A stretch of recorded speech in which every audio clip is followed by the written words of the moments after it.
modelo que describe este problema. Y los modelos matemáticos generalmente son o ecuaciones, que de alguna forma nosotros al revisarla podemos detectar información que nos ayuda a describir toda la fenomenología del problema. En pocas palabras, cada ecuación matemática que modela un problema tiene información suficiente para que nosotros podamos no solamente describirlo, sino que también podamos determinar alguna evolución en el tiempo o simplemente predecir algunas variables. Eso usted lo habrán visto en algunas materias de la carrera como técnicas de toma de decisiones. Se pueden tomar decisiones a partir de ecuaciones o de resultados de ecuaciones. Entonces, cuando uno hace experimentación o trabaja en algún problema concreto de la vida diaria, pues vemos siempre gráficos. Y los gráficos están hechos en base a datos que se recopilan, se van recolectando en el campo, ya sea laboratorio, puede ser una encuesta, puede ser incluso un estudio de calidad dentro de la planta. Generalmente estos gráficos nos reflejan mucha información de lo que está pasando en el interior. Entonces resulta que nosotros podríamos obtener un comportamiento muy exacto del fenómeno si en lugar de tener gráficas tuviéramos una colección de puntos.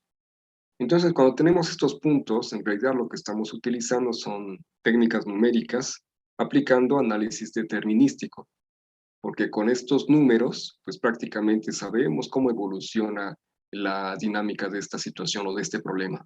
Cuando ustedes trabajaron en secundaria o en preparatoria, estos métodos determinísticos los vieron con tabuladores. Generalmente sus profesores les decían, bueno, coloquen en una columna los valores para X y después en la otra columna obtenemos los valores para y con esto podemos graficar curvas, podemos obtener los gráficos de las curvas. En matemática, la curva pues puede ser cualquier cosa que se pueda ver, incluso una línea recta, también la interpretamos o la reconocemos como una curva. Por lo tanto, esta estructura que tengo aquí en la imagen, bien puede representar un fenómeno en función de una curva que se obtiene con una infinidad de puntos que están aquí atrapados. Entonces, si conociéramos la ecuación de esta estructura, podríamos averiguar qué va a pasar aquí, arriba, en la parte derecha del gráfico, o en la parte izquierda. Esto lo podemos saber a través de técnicas de extrapolación. Cuando hablamos de extrapolar información, es que queremos hacer que a partir de los datos que yo tengo, puedo predecir otra información que no puedo ver. Pero cuando hablamos de interpolación, pues entonces estamos utilizando datos que sí tengo para modelar la ecuación que generó a estos datos. Entonces, a veces la información que nosotros vamos recopilando va lleno de basura, o sea, errores sistemáticos. A veces tenemos calculadoras que no hacen bien las operaciones y nos generan un error por allí de algunos dígitos. O posiblemente nos fuimos a la línea de producción y medimos mal la masa de alguna sustancia cuando utilizamos una balanza mal calibrada o teníamos un calibrador Vernier que no daba las medidas exactas, que ya estaba dañado, que le faltó un tornillo, qué sé yo. Hay muchos errores sistemáticos que van a arrojar mediciones también equivocadas. Y entonces cuando esto los metemos en técnicas de interpolación o de extrapolación, van a reproducir el error tantas veces como ocupemos ese dato para hacer cálculos. Entonces este es un problema muy grave porque cuando trabajamos en investigación de operaciones, casi siempre utilizamos datos y generalmente son datos muy grandes. Entonces, cuando modelamos el fenómeno, pues naturalmente estos datos son susceptibles, el modelo es susceptible a los errores que tengan en la modelación. Entonces vamos a empezar primero por entender cómo se comportan las estructuras que no son lineales, para después pasar con una estructura lineal y ver lo que se podría complicar cuando manejamos datos con errores sistemáticos. Entonces, para empezar, aquí yo tengo una ecuación sencilla que representa una función cúbica. Y sabemos que es cúbica por este chipotito que tengo aquí. Todas las funciones cúbicas cambian de dirección como lo vemos en la parte de la izquierda. Ya después podrían tener un crecimiento regular. Entonces, cuando vemos esto, nos llega a la cabeza muchas ideas, porque seguramente se trata de una función cúbica más una constante de acoplamiento, o puede ser también una suma que se está agregando. No lo sabemos, hasta que no lo metamos a un análisis, podemos encontrar el modelo. Entonces vamos a suponer que existe una gran cantidad de puntitos que se encuentra por aquí, cerca de esta función. Voy a poner ahí un punto, vamos a copiarlo. Lo copiamos y lo pegamos. Por acá este punto puede estar flotando tal vez abajo. Voy a pegar otro, que a lo mejor viene por aquí, ¿ok? Y tal vez ese estuvo muy pegado a la curva. Son buenos, los puntos que están muy pegados a las curvas son de buena calidad. Cuando se separan de las curvas, tienen incertidumbres muy grandes y que vale la pena que las cuidemos. Voy a colocar este muy arriba para generar incertidumbre. Este por acá, este podría estar muy pegadito por aquí, qué sé yo. Bueno, estos puntos. Bueno, cuando uno los ve, nos hacemos la pregunta, ¿en realidad esta ecuación que tengo aquí representa el comportamiento de estos 5 o 6 puntos que vemos en la gráfica?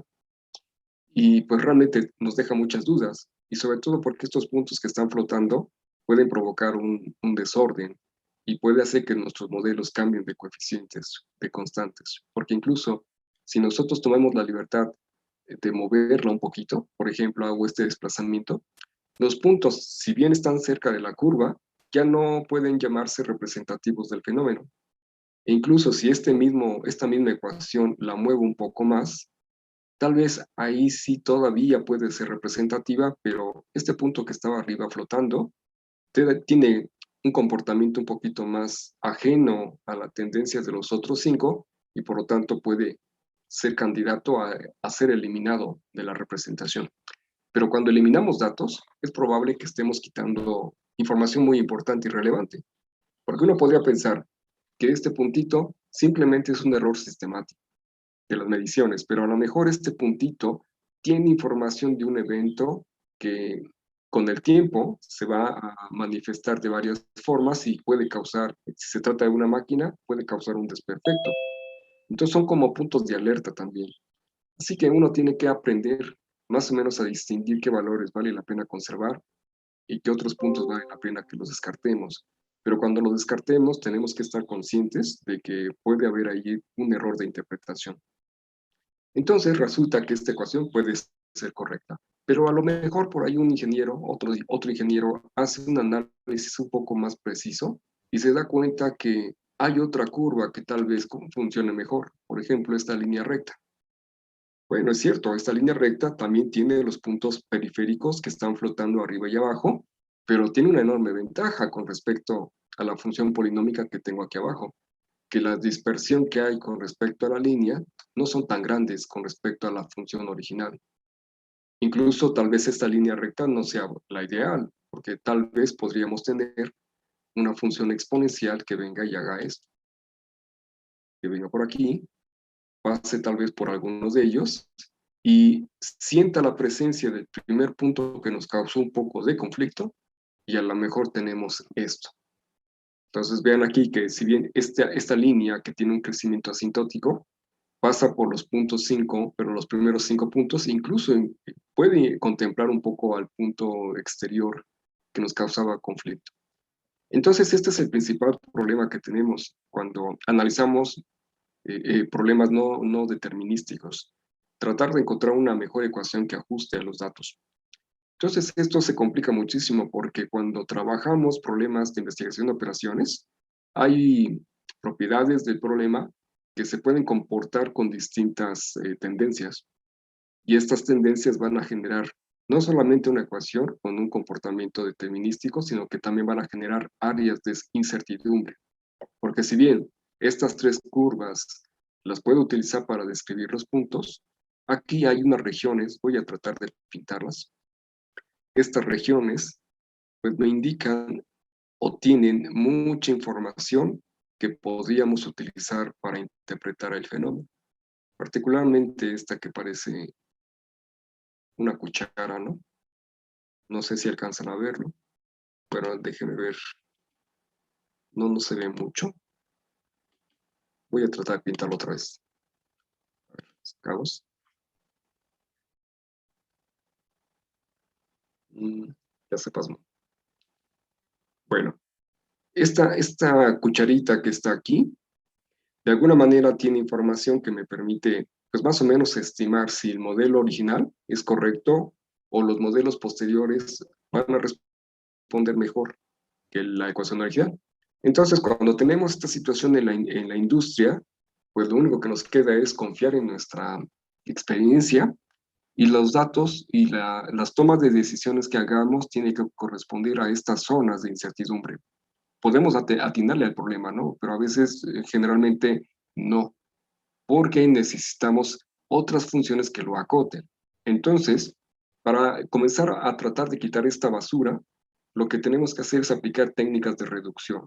Y esas técnicas de reducción, pues de alguna manera se convierten en los fundamentos del método simplex que habíamos platicado antes. El simplex significa que, dado la cantidad de datos que yo pueda tener y un modelo matemático que lo describa, tendríamos que buscar el mejor de estos modelos para que podamos analizar los datos dentro de esta región de incertidumbre y después extrapolarlos para que podamos sacar conclusiones. Pero esta interpolación de la región de incertidumbre, pues no es otra cosa más que una intersección que solamente se puede analizar mediante desigualdades, nada más. No importa si se tratan de funciones cúbicas de orden 4 o exponenciales, siempre vamos a encontrar desigualdades cuando tengamos zonas de incertidumbre.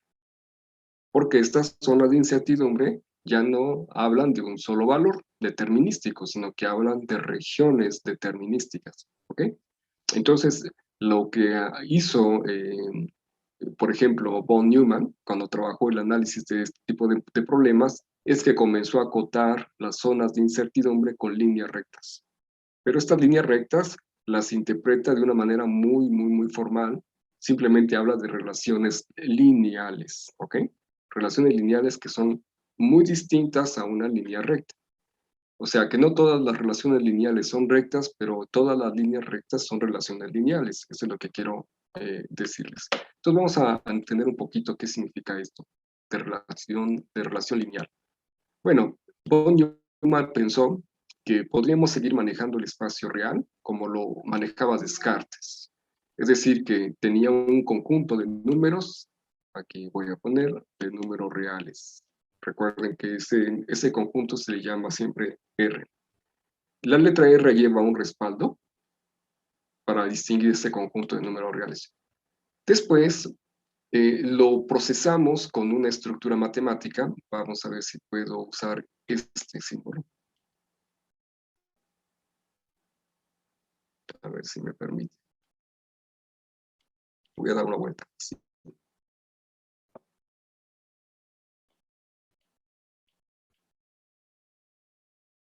Bueno, más o menos así. Y lo vamos a jalar por acá.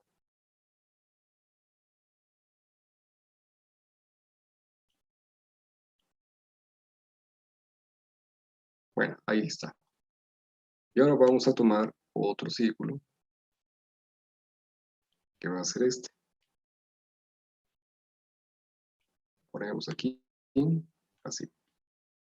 Bueno, aquí está mi otro espacio. Está muy grande, pero ahí más o menos se ve.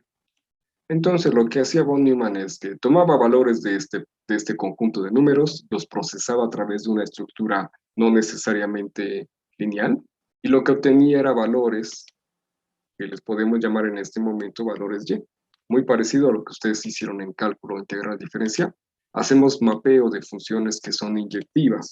Estamos inyectando para un valor X un valor Y a través de una estructura matemática que le podemos llamar relación o función lineal. Una función lineal, de esta forma. Entonces, resulta que si esta relación se comporta determinísticamente hablando bien, cualquier dato que ustedes sigan agregando aquí va a tener la misma tendencia. Así que podríamos pensar que viene por acá un X2.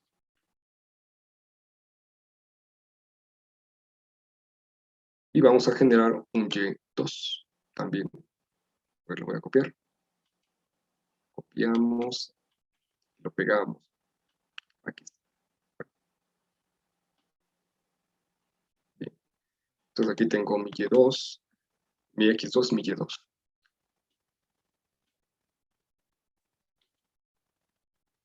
Así, ¿ok? Bueno, creo que entonces no habría ningún problema, uno puede seguir jugando con esto y ya está. Pero resulta que de repente este problema comienza a cambiar y comienza a hacer cosas muy extrañas. Y esas cosas extrañas significa, acá no me dejo aquí, significa que es probable que tome un valor en este punto y me lo mande a dos valores de este espacio que está acá. Entonces voy a suponer que aquí se encuentra el X3,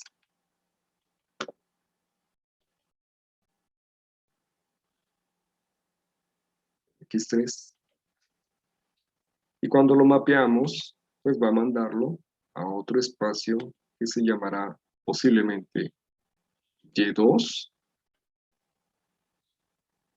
o el posible Y3 a la vez, simultáneamente. Entonces esto pasa mucho en matemática. Vamos a ponerle color. A ver si-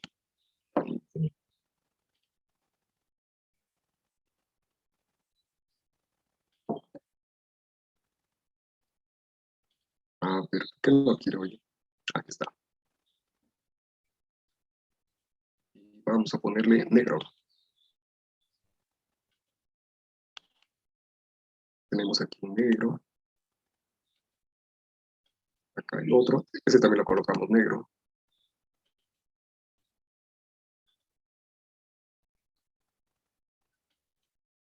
Ah, ese se movió mucho.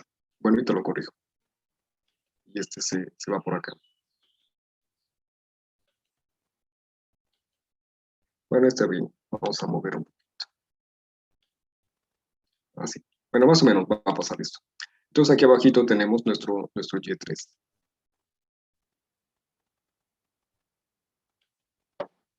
Veamos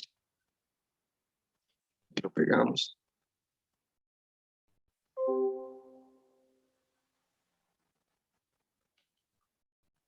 Así, Y3. ¿Ok? Entonces resulta que cuando tenemos esto, la ecuación que habíamos analizado al principio comienza a ser bucles, comienza a tener fenómenos de torcedura. Lo ideal es que tuviéramos una función que se comportara lo más regularmente posible para que podamos hacer la predicción. Pero cuando este espacio comienza a tener estructuras de este tipo, que se llaman biyectivas, entonces el problema hace bucles, hace cortes y difícilmente pueden ser candidatos a ser analizados para la toma de decisiones, porque estamos hablando de que para una circunstancia X podemos tener dos circunstancias distintas, Y1, Y2 o Y2 y Y3. Entonces, esto es muy peligroso en investigación de operaciones, porque nos puede llevar a cometer muchos errores. Y además, este tipo de estructuras matemáticas generalmente van a causar conflicto en esta región de incertidumbre. Si bien aquí yo lo pretendí llenarlo de color, pero cuando tenemos funciones con este tipo de problemas, esto va a provocar los bucles y en esos bucles van a tener otra región de incertidumbre. Lo mismo que les decía al principio. Vamos a la línea de producción, toman un calibrador Vernier, miden el diámetro de una tapa de una botella de conserva, pero después se les cae el calibrador Vernier, se les mueven los tornillos, y cuando regresan a otra línea de producción y vuelven a tomar esa misma medida, van a tener un error distinto al que habían cometido anteriormente de que se les cayera el calibrador Vernier. Entonces, estos errores van a hacer que nuestros cálculos y nuestros coeficientes de la ecuación que modela el fenómeno tienen recurrencias, comienzan a reproducirse. Y estos van a hacer que tarde o temprano se llenan de huecos no determinísticos en esta región de toma de decisiones. Entonces, para evitar eso, tenemos que procurar que nuestras ecuaciones sean lo más planas posibles. Y cuando detectamos curvas como las polinómicas o las exponenciales, hay que buscar la forma de aplanarlas o simplemente analizar con mucho cuidado los datos y tratar de sacar la información, los puntos que provocan estas torceduras. Por ejemplo, al principio había comentado de este puntito que está muy separado de la línea. Voy a tratar de quitar las curvas que me estorban. A ver, vamos a mover este. La voy a borrar. También voy a borrar este. No, este lo voy a dejar y voy a quitar este. Así. Entonces, por ejemplo, con estas dos. Resulta que cuando no habíamos propuesto una curva exponencial de esta forma, así, bueno, quitamos de esta forma, resulta que la línea recta pues tenía los puntos, a la mayor cantidad de puntos, pero este se escapaba, pero no importaba, lo podríamos descartar, con alguna forma se puede quitar. Pero resulta que se nos antojó mejor colocar una función exponencial. Entonces resulta que la exponencial sigue pasando por los 5 puntos anteriores, pero también cubre el puntito de conflicto. Y entonces, para no descartar este punto de conflicto, tuvimos que alterar la ecuación. O pueden ustedes verlo también de esta forma. La presencia de este punto hace que nuestro modelo matemático también se tuerza. Entonces, mientras mayores puntos tengan ustedes con incertidumbres, mayores van a ser las torceduras que tendrán en las ecuaciones matemáticas, en pocas palabras. Entonces, si ustedes tienen una línea de producción con una máquina nueva, pegadita a una misma máquina que hace lo mismo, pero que tiene 10 o 15 años, se van a dar cuenta que los análisis de calidad de las máquinas nuevas son mucho mejores que un análisis de calidad de la máquina vieja. Y esto se debe a que la máquina vieja va a tener muchos puntos que va a torcer la curva que modela el fenómeno de la calidad de la pieza que está produciendo esa línea de producción, válgame la redundancia. Entonces resulta que como ustedes van a llegar a la planta y no les van a poner máquinas nuevas para que ustedes hagan su trabajo correctamente, pues tienen que lidiar mucho con modelos torcidos, en pocas palabras. Y entonces el trabajo del ingeniero está en que tengan que hacer un análisis para quitar estos puntos que tuercen las curvas y que echan a perder los modelos matemáticos. Entonces, esa fue la parte interesante que propuso von Neumann y que posteriormente George Henry, 30 o 40 años después, propone con sus técnicas del desarrollo del simplex. El simplex consiste precisamente en descartar toda esta basura, de alguna manera basura, que me va a torcer los modelos matemáticos y que me va a generar regiones de incertidumbre muy grandes. Porque lo ideal es que tengamos espacios donde podamos tomar decisiones. Entonces, si ustedes aprenden a quitar estos puntos, voy a ponerlo por acá, podríamos proponer, voy a borrarlo mejor, podríamos proponer también otras ecuaciones que a lo mejor se aproximen con las mismas características a esta región de incertidumbre que estamos tratando. Por ejemplo, aquí se me ocurrió ponerlas así, y estas dos líneas rectas nuevas pasan por los 3 o los 6 puntos que acabo de describir. Una lo hará mejor que la otra. Pero ¿cuál es la ventaja de hacerlo de esta forma? Que ahora se me va a generar una región de incertidumbre mucho más regular, que es esta. Creo que ya se perdió un puntito. De forma esta región regular que pasa por aquí, que viene de este lado, que pasa por acá. Ok, así. Y le voy a poner color. Ponerle color. A ver si me permite el amarillo. Ah, pero esto es este relleno. Queremos relleno. Relleno. No, hoy no quiero. Hoy no quiero trabajar en mi máquina. Relleno. Ah,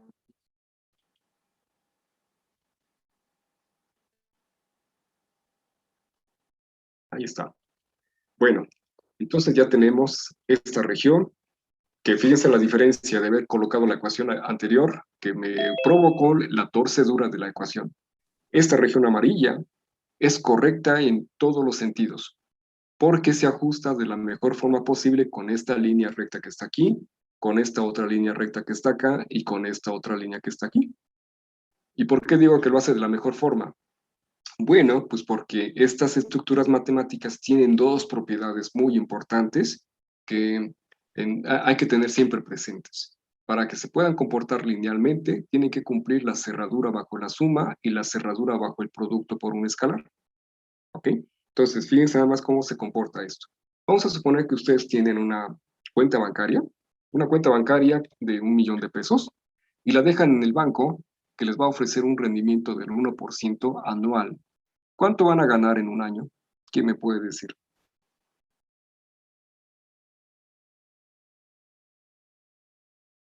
¿Alguien me puede dar el 1% de 1.000.000 de pesos? Mientras lo calculan, déjenme sacar mi lista de asistentes. ¿Cuánto será el 1%? A ver, Fernando Isaac, ¿cuánto será el 1% de 1.000.000? ¿Sí estás, Fernando? Caleb, Sí, Jenny, estoy. ¿cuánto? Pues el 1% sería 10,000 pesos, ¿no? 10,000 pesos. Multiplicamos 1.000.000 por 0.01 y nos va a dar 10,000 pesos. Bien, tenemos 10,000 pesos en las bolsas. ¿Qué pasaría si en lugar de que tuviéramos un año, lo metemos 2 años? ¿Cuánto me va a generar esto? Tomando en cuenta que su interés no va a generar más interés, que de por sí ya es un delito, ¿no? Es ilegal. Pero vamos a suponer que solamente van a ser intereses simples. Pues claro, después de 2 años les va a dar pues 20,000 pesos de rendimiento.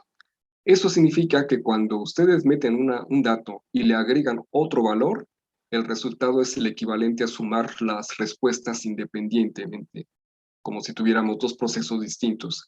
Eso se le conoce como cerradura bajo la suma, y es una propiedad muy importante de las ecuaciones lineales. Si ustedes hubieran hecho este mismo cálculo con la curva exponencial que borramos, que se ve más o menos así de torcida hacia arriba, veríamos que el problema ya no va a ser lineal.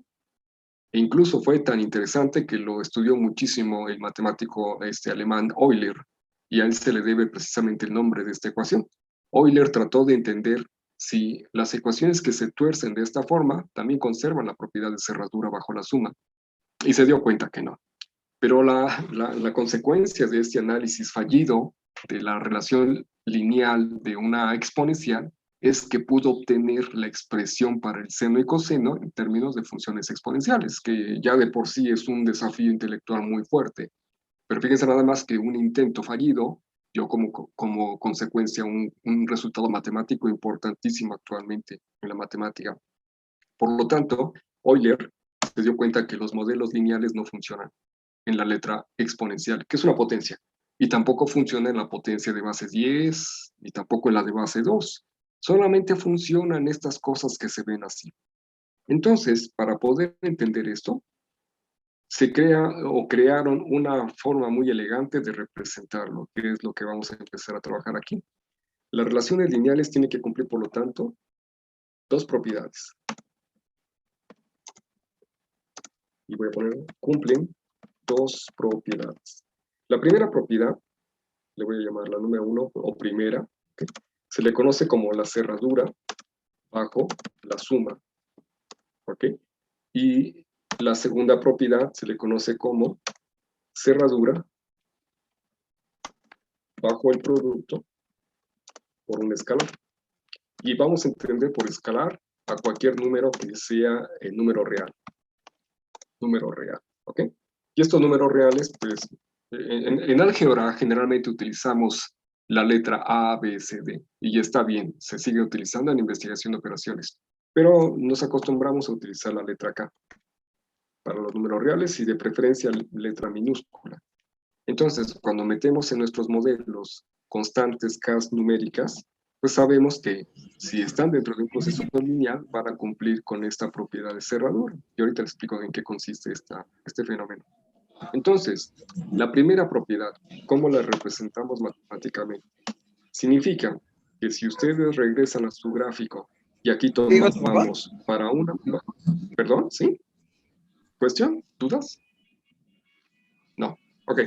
Si ustedes tomamos un punto X y ahora en lugar de que tomamos un punto X, lo empaquetamos de esta forma. Contentos, contentos. A ver qué pasa a sus micrófonos, por favor.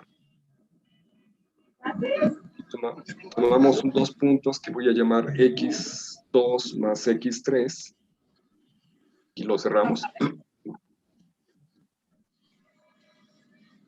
De esta forma. Entonces lo que tenemos que esperar es que nos mande, lo voy a quitar así, que nos mande a un Y2 con un Y3. Nos va a mandar Y2 más un Y3. Así, muy bien. Y es precisamente el ejemplo que acaban de hacer. Si yo deposito 1 millón de pesos, voy a tener al final 1 millón más 10,000 pesos. Si deposito 2 millones de pesos, voy a tener al final 2 millones más 20,000 pesos extra. Se conservó la relación lineal. Pero ¿qué pasa con la cerradura bajo el producto por un escalar? Bueno, también pueden modelar este fenómeno. En lugar de que les digan, cuando ustedes van a firmar el pagaré en el banco, el pagaré es un instrumento de inversión. Entonces les dice el ejecutivo, mira, tú vas a formar una cuenta de inversión y este día tienes que depositar tu dinero, pero el banco te va a dar oportunidad para que lo pienses 15 días, para que tú decidas si lo inviertes o no o te lo llevas a tu casa. Pero pasando esta fecha, ya no lo puedes sacar del banco, te tienes que esperar un año para que yo te pueda dar el interés completo. Por lo tanto, te dan una incertidumbre, una pequeña incertidumbre o un margen de tiempo para que tú tomes la decisión de quedarte con tu dinero o dejarlo invertido. Entonces, si tú inviertes, firmas tu pagaré con 1 millón de pesos, le puedes decir al ejecutivo antes de la fecha de vencimiento que lo multiplique por 4, ¿ok? En lugar de que tengas 1 millón, le vas a prometer que depositas 4 millones de pesos. Y entonces con este tipo de producto, el ejecutivo del banco tiene la libertad de desarrollar en sus calculadoras, en la computadora, el cálculo numérico para que dentro de un año te dé otros 40,000 pesos por los 4 millones de pesos. Entonces, esta operación se representa pues simplemente multiplicándola por la constante K. De esta forma, firmo el pagaré por la cantidad de X3, pero me espero en el margen de tiempo que me lo permite el contrato para que yo le indique cuánto va a valer K. Y entonces ya cuando llega la fecha de vencimiento, se firma el contrato, se cierra la cuenta y al final de tiempo tú vas a tener K veces lo que te ampara el contrato de inversión. Y entonces este proceso es exactamente lo mismo que tengo aquí arriba. Nada más que la única diferencia es que la cerradura bajo la suma te dice muy concretamente quiénes participan y en la cerradura bajo el producto por un escalar te dice para una cantidad global, más allá de 2 términos, cuánto puedes tener en tu cuenta de inversión. Entonces, con este ejemplo, pues vemos que el fenómeno pues sigue siendo exactamente el mismo, nada más que escrito de una manera general. Así que estos dos procesos ahora se van a escribir de esta forma. Vamos a tener una función que va a aplicar sobre el conjunto de los números reales de esta forma. Creo que para mis números reales tengo aquí mi símbolo. Y vamos a buscarlo. Números reales, aquí está. Este es mi número real. Esta función aplica en los números reales y me va a generar un número real de esta forma. Ponemos por aquí. Entonces significa, ustedes tienen un conjunto de números que al aplicarle algún proceso, me lo va a mandar también al espacio de los números reales. A esto se le conoce como una transformación. ¿Ok? Sencilla. Bien. Entonces, siempre empezamos con la proposición sea la transformación con estas características. Así. ¿Ok? Entonces, para dos elementos distintos, x1 y x2, vamos a ponerlo aquí.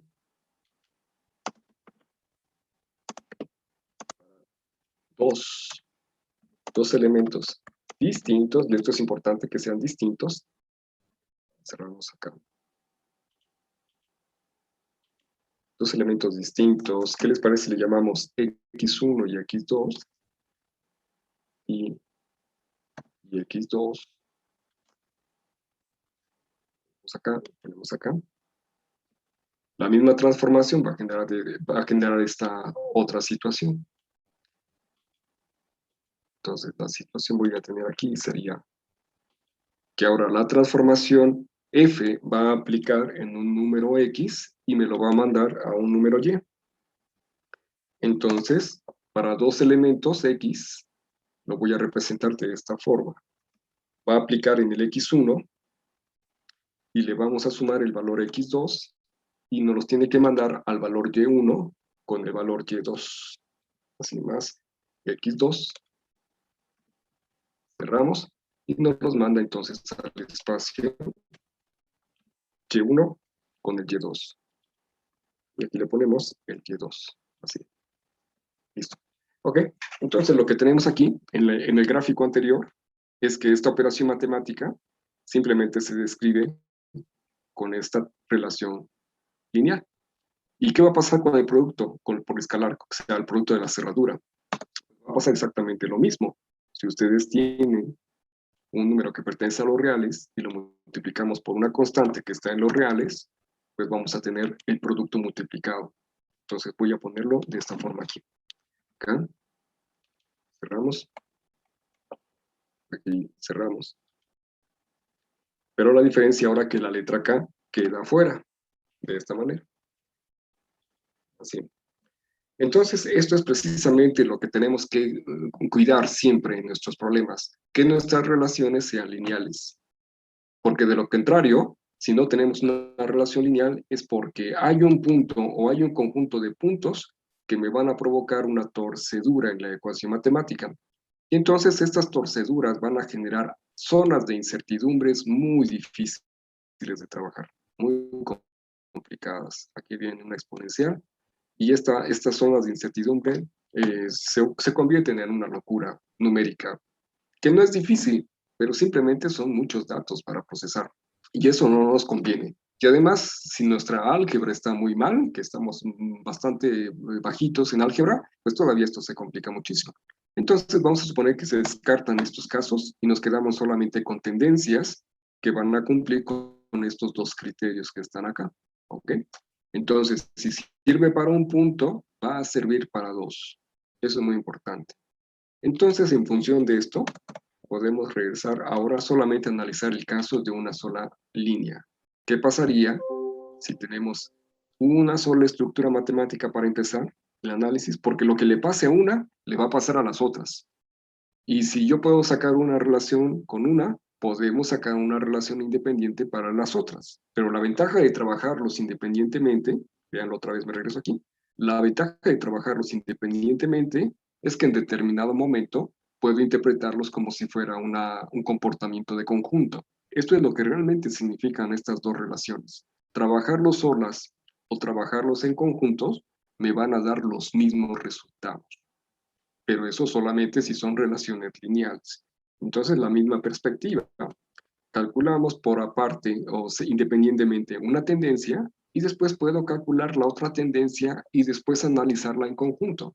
Y lo que vamos a obtener es que al analizarla en conjunto, estas zonas de incertidumbre pues van a ser mucho más confiables, bastante más confiables. Ese es realmente el principal postulado del método simplex de von Neumann, porque realmente hace la talacha de reducir numéricamente todos los cálculos engorrosos que están metidos ahí, que son muchísimos. Entonces vamos a empezar primero por una relación.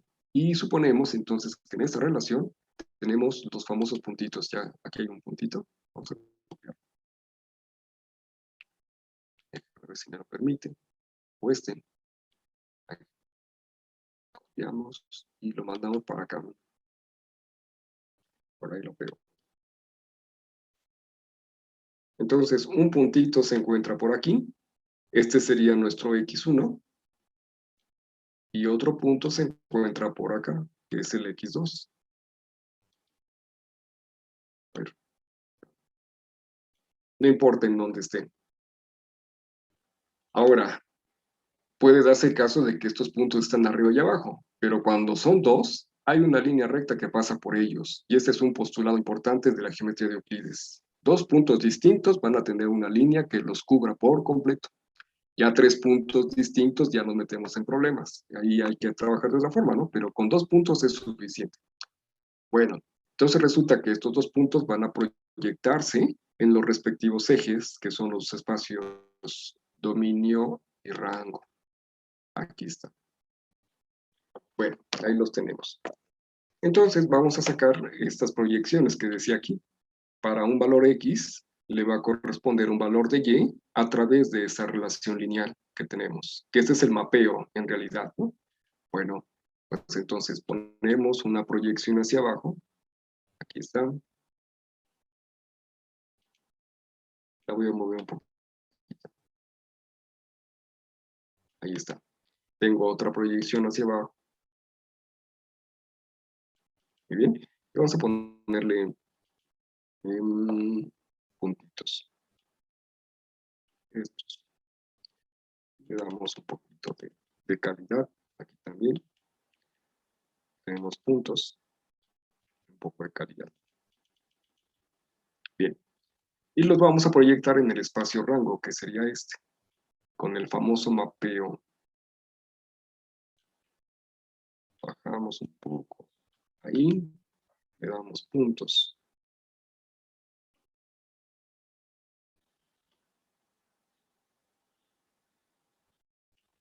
Más o menos ahí.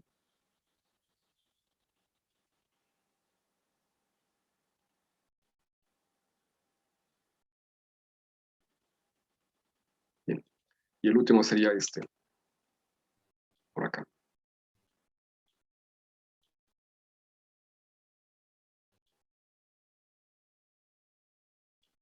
Bueno, ahí más o menos. Lo ponemos con puntitos.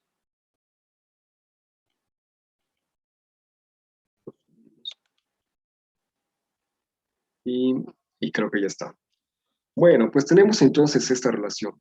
En gráfico, con la estructura de relaciones de cerradura, o con nuestras relaciones funcionales. Estas dos cosas significan lo mismo, lo mismo, lo mismo para una misma estructura lineal.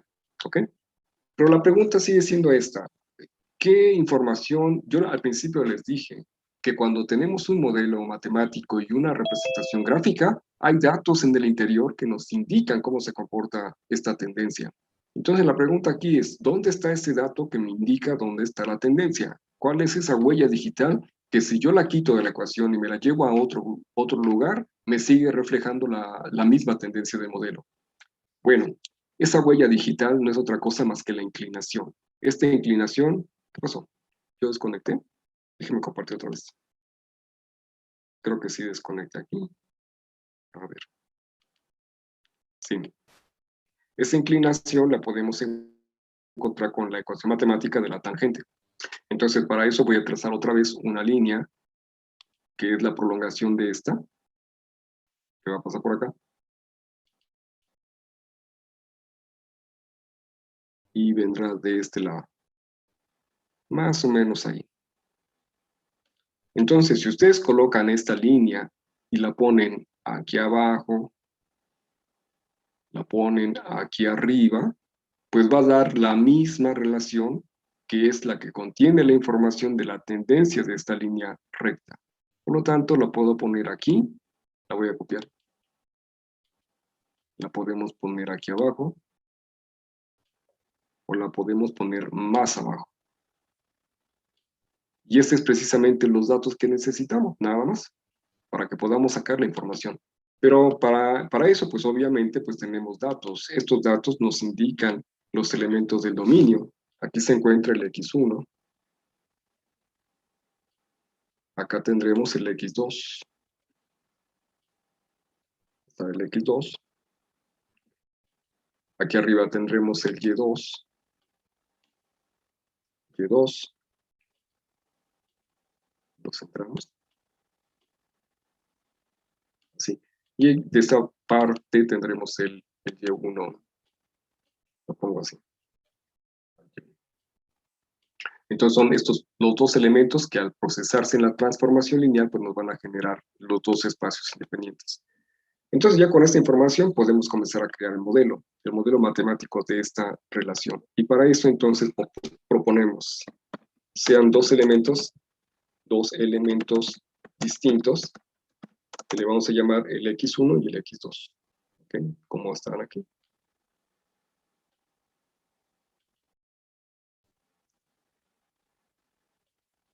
X1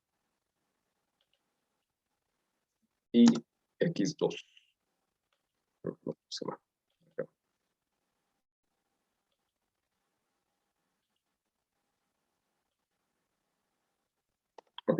Bien, entonces, para calcular el ángulo que tenemos aquí metido, pues basta con que analicemos la longitud de este cateto y lo comparamos con la longitud de este cateto. Pero aquí claramente vemos que estos dos catetos son las restas de las respectivas proyecciones que están acá. En pocas palabras, si estamos analizando la cerradura bajo el producto, estas longitudes tienen mucho que ver con la constante K.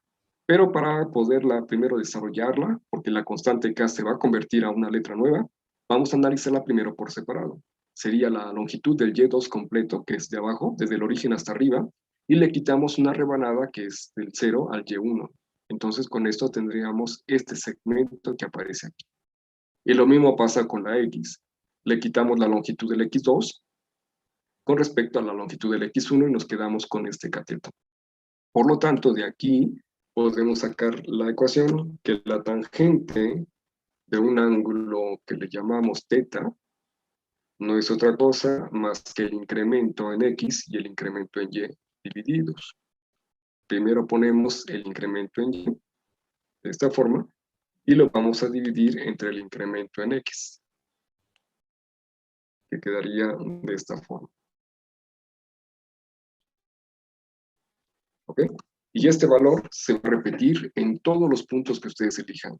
Una pareja de puntos distintos va a tener la misma estructura siempre y cuando pertenezcan a la misma relación lineal. ¿Ok? Entonces ya con esto podemos empezar a sacar las estructuras, porque esta ecuación ahora la pueden cambiar y le ponemos letras nuevas. Ahora le voy a llamar la letra K, y en lugar de poner este cociente, le ponemos la resta del Y2 menos el Y1. Aquí tendríamos Y1.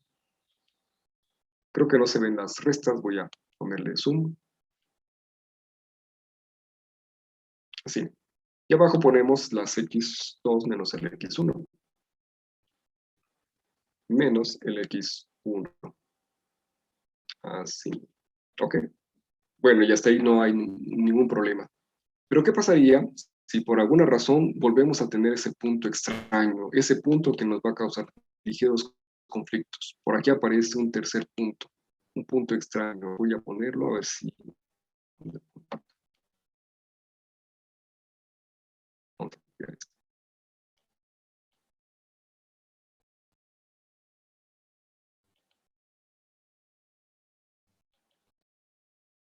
No, no lo va a dejar, voy a crearlo mejor por aquí. Y este punto lo colocamos por acá.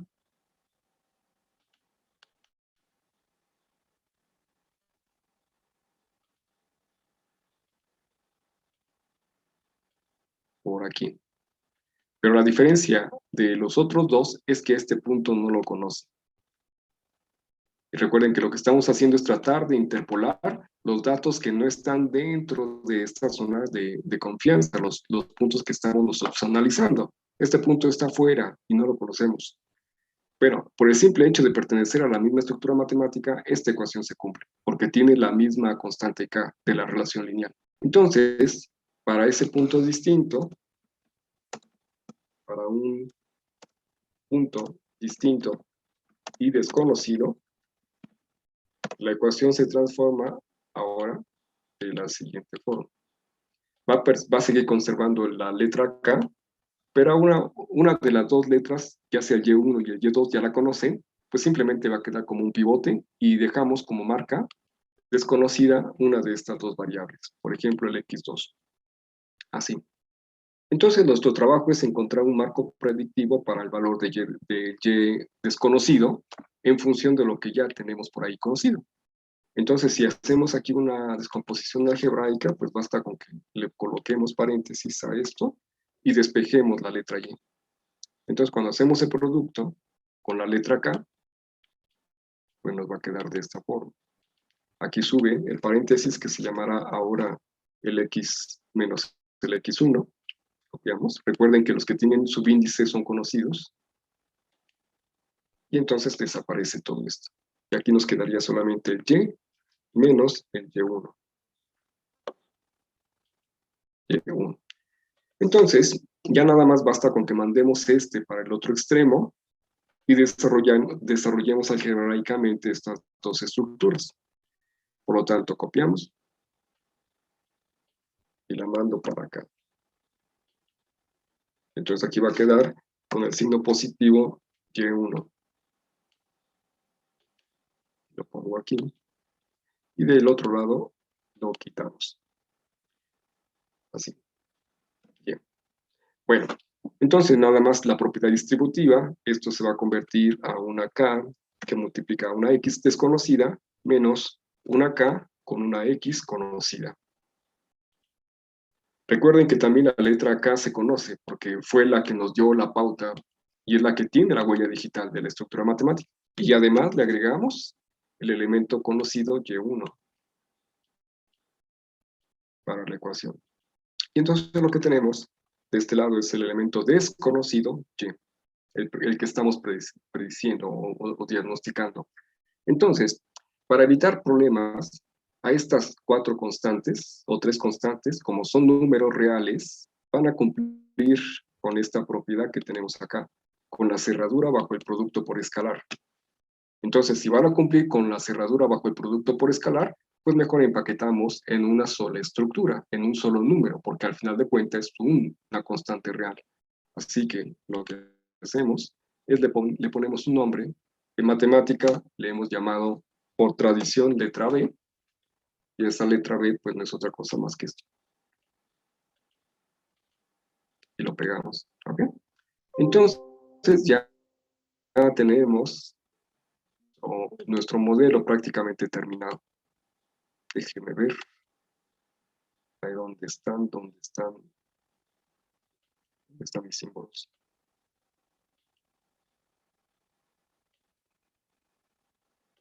A ver, aquí no, aquí tampoco.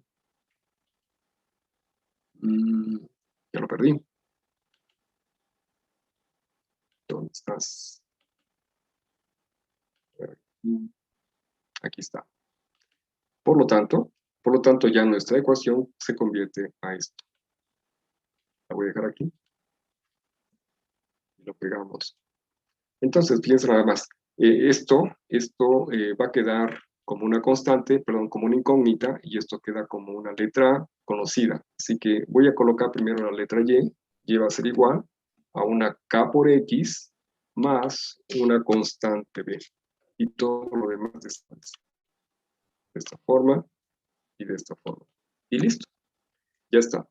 Este desarrollo de alguna forma ustedes ya lo conocían, pero aquí la única diferencia es que en pocas líneas pudimos probar que con la perspectiva de von Neumann para las relaciones que son totalmente lineales y que pueden cargar una incertidumbre, las dos reglas de cerradura bajo el producto por escalar y bajo la suma siguen reproduciendo la tendencia lineal. Y entonces, si ustedes tienen un puntito que va a causar un conflicto en la curva, es mejor que no lo destruyan. Si solamente es un punto, lo incluimos en nuestras relaciones lineales, pero lo obligamos a que sea parte de la relación lineal. Cosa que no hacía lo mismo, que no hizo lo mismo Euler, cuando detectó estos puntos que causaban conflicto, simplemente hizo que la curva se adaptara al punto. Y en cambio, von Neumann hizo que el punto se adaptara a la curva. Esa es la pequeña diferencia y enorme. Sin embargo, no es que esté mal Euler, ni tampoco está mal Neumann. Simplemente que estas dos perspectivas abrieron un campo de posibilidad muy amplio. Y ese campo de posibilidad se ve reflejado en una zona de incertidumbre que en realidad se convierte en una zona de predicción. Esa es la única diferencia. Porque aquí es donde vamos a encontrar nuestras soluciones, casualmente. O sea que no es lo mismo que yo trabaje con una sola perspectiva a que lo analice con 3 perspectivas, porque las 3 perspectivas me van a dar un enfoque, una visión distinta del mismo problema, y que tendríamos nosotros más herramientas para determinarlo. Por eso es que se le llama determinista a este método, y que requiere pues simplemente álgebra básica, y esta es la misma álgebra que estamos aquí trabajando, ¿no? Por lo tanto, a esta constante se le conoce, como lo han visto ustedes en álgebra, como la ordenada al origen, y este número K es precisamente la pendiente de la línea recta, pero es la pendiente vista desde la propiedad número 2 de las transformaciones lineales, la cerradura bajo el producto por escalar, ¿no? Y por eso es muy elegante el método. Bueno, ya se nos fue el tiempo. Bueno, ya está bien. Nada más quería platicar hoy de esto con ustedes. La próxima semana vamos a complicar esta ecuación con algunas técnicas de sumatoria, nada más. Y para que no hagan tanto número, yo les voy a dar una hoja en Excel. Pero sí será importante que la utilicen para hacer cálculos rápidos, porque no nos vamos a tardar muchísimo. Esa otra parte la van a ver ustedes en estadística o control estadístico de la calidad, que si no la han llevado o ya la llevaron, no lo sé, pero van a tener esa materia y ahí van a ver cómo se aplican las famosas chi cuadrada, la desviación de Poisson, etcétera, etcétera. Ahorita solamente recuperamos las fórmulas básicas y nos vamos a saltar de inmediato a los métodos simplex de análisis. ¿Ok? Bueno, ¿hasta aquí alguna pregunta? ¿No? No. No, profe. Al ratito les envío esto, coloco en la fuente de Neons para que también lo puedan bajar ahí, junto con su tarea. Aquí abajito les voy a dejar la tarea, ¿ok? De hecho, ahorita lo pongo, tarea.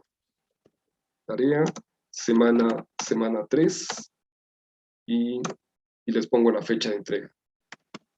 Fecha de entrega, para que lo hagan, para que lo hagan en los próximos días. Bueno, entonces, si no hay preguntas el día de hoy, lo dejamos aquí y nos vemos el próximo lunes a las 5, ¿verdad? A las 5 de la tarde. Sí, ¿verdad? A las 5. Sí, profe. Déjenme pasar lista, por favor, no se vayan. Bueno, a ver, entonces, ¿ya llegó Isaac? Presente.